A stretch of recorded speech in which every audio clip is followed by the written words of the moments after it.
खड्या डोंगरावर एकाच कुटुंबातील तिघांचा दुर्दैवी मृत्यू। 4 तास समजावूनही प्रयत्न निष्फळ।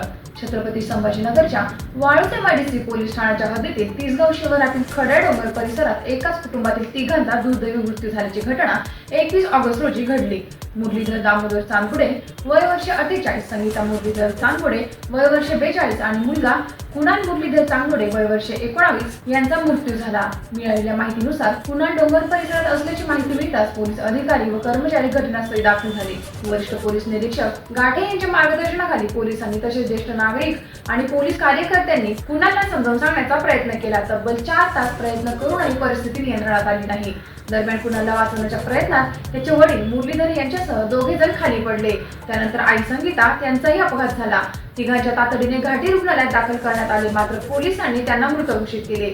या घटनेची नोंद वाळूचे वाडीसी पोलीस ठाण्यात करण्यात आली असून पोलीस उपनिरीक्षक सुरेश सांगळे यांच्या अहवालानुसार पुढील तपास सुरू आहे। टाइम्स ऑफ महाराष्ट्रसाठी छत्रपती संभाजीनगर प्रतिनिधी पांडुरंग गायकवाड यांचा रिपोर्ट।